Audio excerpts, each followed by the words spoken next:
Deus, Ele chama a gente para uma responsabilidade ou para algo, a gente começa a se acovardar. Aí a gente fala, meu Deus, por que isso? Quando a gente fala aqui que o Senhor, Ele quer nos usar, Ele quer começar a nos usar, e aí começam as dificuldades vir cada vez mais, que Deus usa algo ao nosso redor, parece que complica, triplica, dificulta mais ainda. Aí a gente começa muitas das vezes a murmurar, muitas das vezes questionar, e a gente só tem que parar um pouco e ouvir, se atentar ao que Deus quer fazer na nossa vida. Se a gente fala, se põe, eis aqui, Senhor, e Deus, Ele quer fazer conforme a vontade dEle, quem somos nós para questionar a vontade de Deus? Nós não somos donos de nós mesmos, isso é fato. Eu vou ler aqui em Êxodo 24.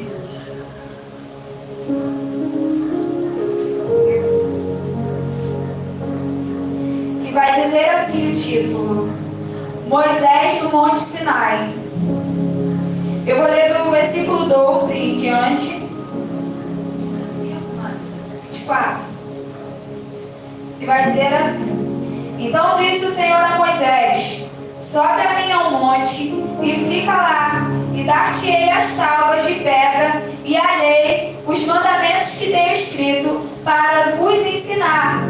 E levantou-se Moisés com Josué seu servidor, e subiu ao monte de Deus, e disse aos anciões: Esperai-nos aqui, até que voltemos.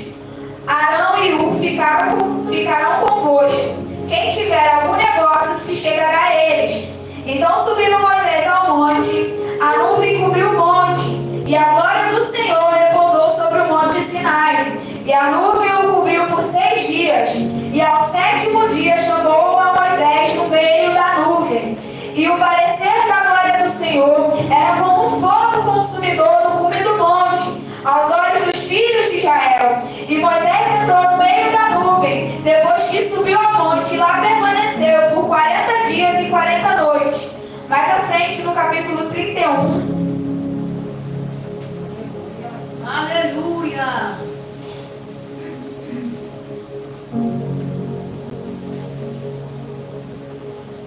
Versículo 18, que vai dizer assim: E deu a Moisés, quando acabou de falar com ele no monte Sinai, as 2 tábuas do testemunho, tábuas de pedras escritas pelo dedo de Deus. Versículo 19. Desculpa. No capítulo 32, versículo 15 ao 19.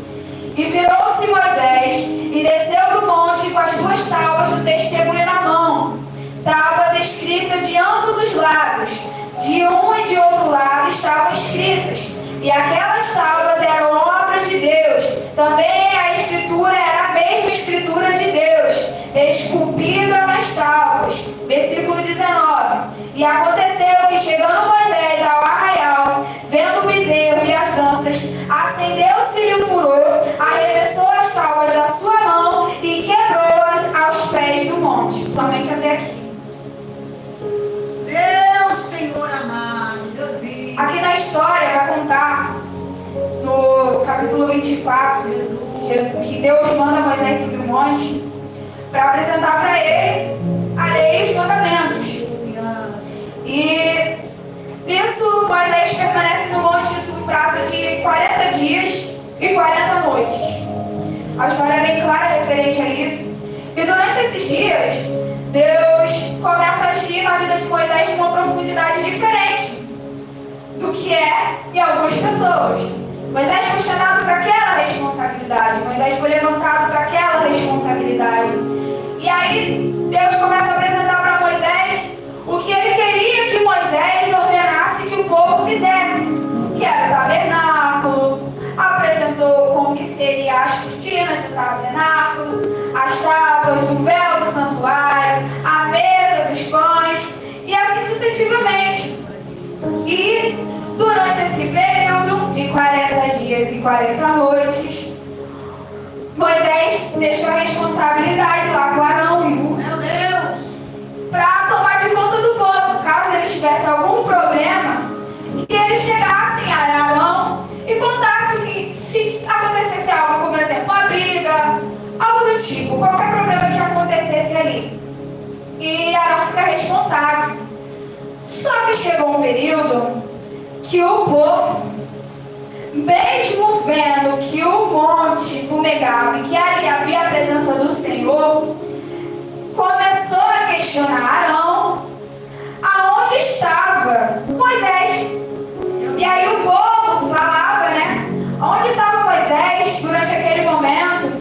E questionou Arão, falando que Moisés foi e não tinha voltado, preocupado com o tempo que Moisés estava lá, mesmo diante dos olhos de Israel, a presença do Senhor estando presente no monte. E Israel começou a apertar Arão. E aí vai dizer, né, mais à frente, que Arão, apertado pelo povo, manda o povo pegar das suas mulheres e todos que estavam ali presentes, tudo que era de ouro, derreteu aqueles objetos e formou um bezerro de ouro. E daí por diante apresentou aquele bezerro para o povo como se fosse o Deus que libertou o povo do Egito. Apresentou aquele bezerro como se fosse o Senhor do povo naquele momento. Meu Deus. E o que eu quero dizer para a igreja? A quem, independente das circunstâncias, independente que os nossos olhos no momento não vejam a presença do Senhor, a quem nós temos adorado no momento da adversidade, no momento que nós não vemos a manifestação do poder do Senhor. Porque muitas das vezes nós nos baseamos a nossa vida de cristão somente quando nós vemos algo acontecer, somente quando nós vemos o sobrenatural acontecer. Ah, Deus só está na casa se tiver mover, Deus só está na casa se tiver batismo com o Espírito Santo. Não, não, não. Deus, Ele está a todos os momentos. Deus, Ele está na calmaria, Ele está no silêncio, Ele está muitas das vezes na brisa. A gente pensa que Deus, Ele está nas coisas somente grandes, que Ele está somente nos milagres. E mesmo assim, muitas das vezes nós questionamos, porque esse mesmo povo que ergueu esse bezerro de ouro para idolatria, engrandecendo aquele bezerro como se fosse Deus, aí no dia seguinte eles levantavam cedo para apresentar ofertas para aquele bezerro como se fosse Deus.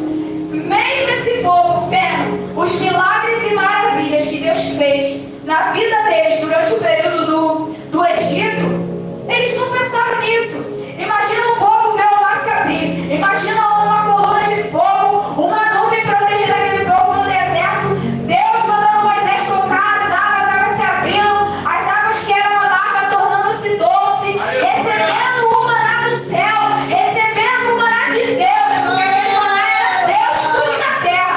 Imagina você dormir e acordar sem ter que se preocupar com o que eu vou vestir, o que eu vou comer, o que vai ser do meu amanhã, o que vai ser da minha noite, o que vai ser da minha vida por diante, o que vai ser da minha vida se eu tomar essa decisão, o que vai ser da minha vida se eu permanecer da maneira que eu estou, o que vai ser da minha vida se eu não orar hoje, o que vai ser da minha vida se eu não clamar amanhã. E muitas das vezes a gente se inquieta, muitas das vezes o nosso espírito ele se atribula, a gente olha para um lado, olha para o outro, não tem quem resolva o nosso problema, a gente quer que as pessoas, a gente quer assim, Deus, usa alguém para falar comigo, e muitas das vezes Deus só está aqui, ó, minha filha, para, me escuta, me ouve, eu quero falar contigo, eu quero me apresentar perante a tua vida, perante mover a tua vida, algo que eu quero particular contigo. Deus, Ele só quer particular. E aí o povo, né, ele se juntava, o povo tinha união para poder apertar ali, ó, não, apertar Moisés.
blasfêmia, tudo de ruim. Imagina Moisés chegando aqui e vendo. Moisés se indignou, ele se irou tanto que aquilo que foi de mais especial, que Deus tinha escrito com o próprio dedo dele, que ele entregou na mão de Moisés, ele foi e fez o quê? Espedaçou no pé do monte. Não precisou nem se afastar do monte, foi no pé do monte mesmo. Quantas das vezes eu e você, a gente sai da casa do Senhor, a gente apresenta a nossa vida do altar na casa do Senhor, em casa particular com Deus, e aí a gente só sai um momento, e vem pessoas, vem alguém, o inimigo se levanta, usa alguém ao teu redor ali, se levanta contra as nossas vidas, e a gente pega aquilo que Deus deu de mais valioso, de mais precioso, e a gente faz o quê? Joga, esquece que recebeu. Às vezes Deus fala assim, ó, vai fazer isso. Aí, só que às vezes Deus não fala o que a gente vai passar durante esse processo. E aí começa a acontecer as coisas. Aí quando Deus entrega aquilo que é de melhor, a multidão nos aperta, o diabo se levanta, aí a gente fala, sabe o que? Destrói, esquece da calmaria que Deus nos deu. Esquece da presença do Espírito Santo que nos encheu nessa noite. Esquece das promessas e dos segredos que Deus tem na minha e na tua vida. A gente esquece de tudo aquilo que Deus fez. Querido, eu sei que passado fica pra trás, mas muitas das vezes a gente tem que olhar pro passado para reconhecer de onde foi que Deus nos tirou, de onde foi que Deus nos amou, de onde foi que Deus agiu, de onde foi que Deus fez milagres e maravilhas. A gente não pode fazer a nossa vida nisso, mas a gente pode trazer à memória muitas das coisas. Sabe por quê? Para a gente chegar ao reconhecimento e ser mais grato a Deus e olhar e falar assim, Pai, muito obrigado, porque até aqui a tua mão me sustentou. Porque se fosse na minha força, se fosse na tua força, se fosse no meu braço de um amigo, de um parente, a gente não permaneceria de pé perante a presença do nosso Deus. E Deus, Ele não está querendo muito de você, querido. Ele só está querendo que a gente se apresente perante Ele e fale, Pai, eis-me aqui. E que eu entenda que mesmo que me apertem, mesmo que me julguem, mesmo que me critiquem, eu só quero olhar para Ti, ó Pai.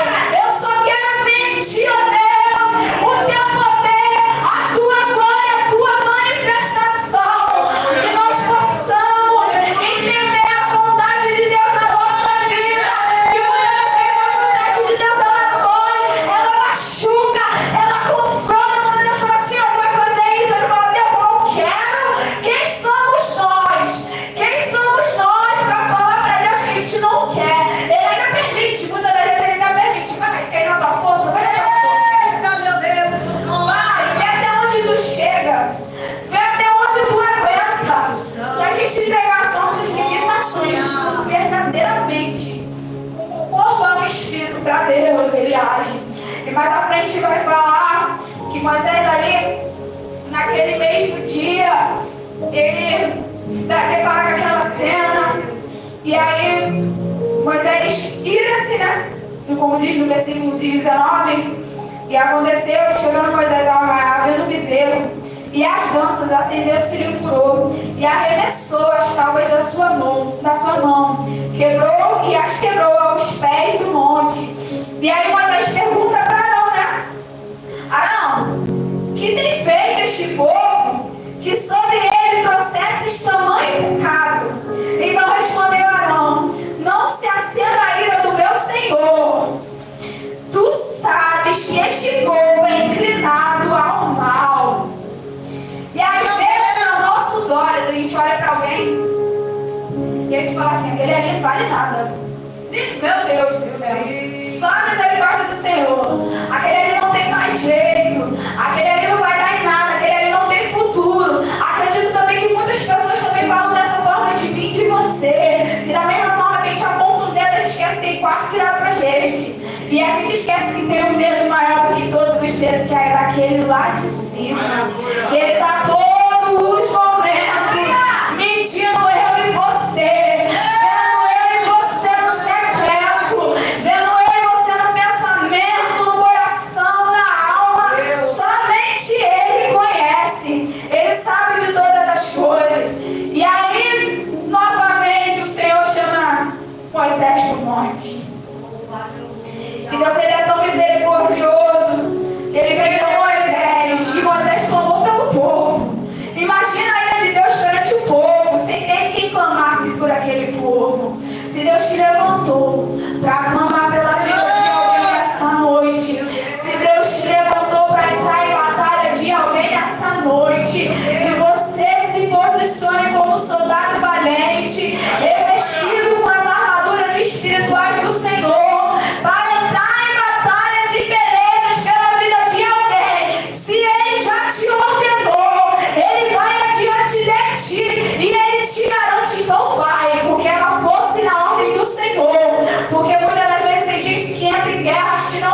de todo o pecado, é complicado, é processo. Aleluia.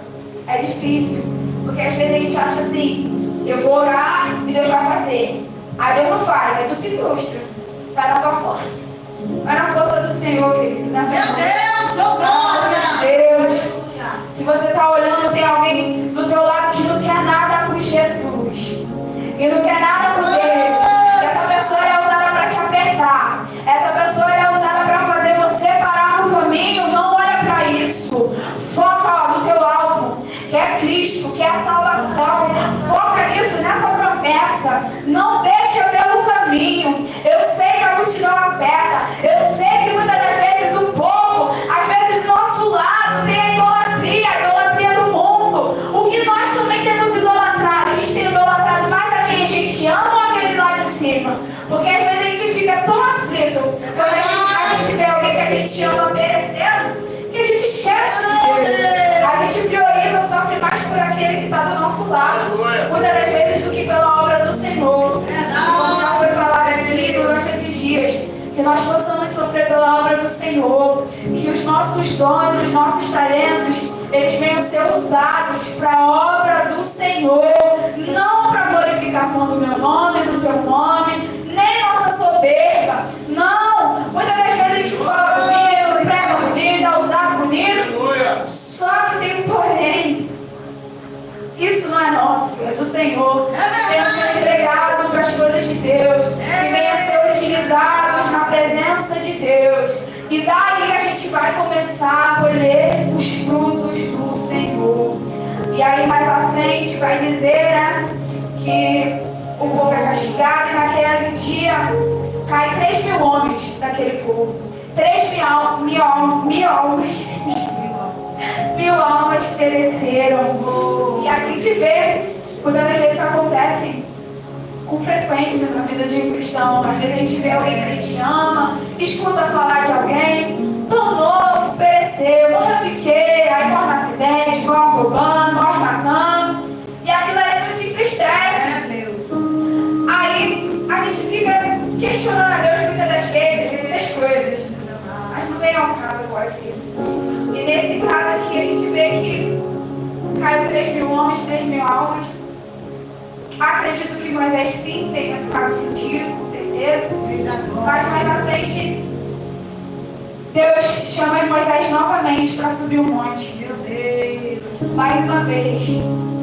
E aí já vai ser uma forma mais diferenciada, né? Vai ser mais diferente. E da mesma maneira, Moisés fica lá, 40 dias e 40 noites em jejum com o Senhor. E novamente, Deus tem a misericórdia. Escreve novamente ali, com os dedos dele novamente, com a presença dele, a unção dele. E aí Moisés fica agraciado, e aí ele se empolga e pede para ver Deus. E a gente, muitas das vezes acontece isso na nossa vida. Às vezes a gente passa por um processo, isso acaba, a gente desce numa outra profundidade, começa a entender muita coisa que a gente não entendia. E aí a gente, quanto mais tem Deus, mais a gente quer Deus. Moisés mesmo cheio, ele ainda queria mais, ele queria ler, ele queria ver Deus. Mesmo ele, Deus falando com ele face a face naquela nuvem, ele queria ver Deus. Isso é tremendo, querido, isso é tremendo. Se a gente entendesse, o poder do nosso Deus, o poder que ele tem, a grandeza que ele tem, muitas das vezes a gente não se turbava, muitas das vezes a gente não se irava. E assim, eu deixo essa palavra para a meditação da igreja. Eu peço que continue orando pela minha vida. Eu peço que continue na oração dos irmãos. Eu sei que o Gabriel já falou sobre isso aqui. Quanto mais pecadores nós somos e reconhecemos os nossos pecados, quanto mais a gente se constrange com os nossos pecados, é sinal que nós estamos agradando a Deus. Porque quando a gente perde o temor de Deus, a gente não sente mais nada. O nosso pecado ele não nos incomoda mais.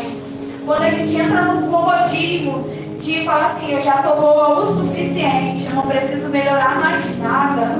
Entra a soberba, que a gente vem reconhecer que cada dia nós temos que deixar algo para trás, nós temos que melhorar mais, Temos que aprender a ser obedientes, fazer a vontade do Senhor, respeitar os anjos da igreja, que são os pastores da congregação, e reconhecer que sem o nosso Cristo nós não somos nada. Aleluia. Eu agradeço a minha oportunidade.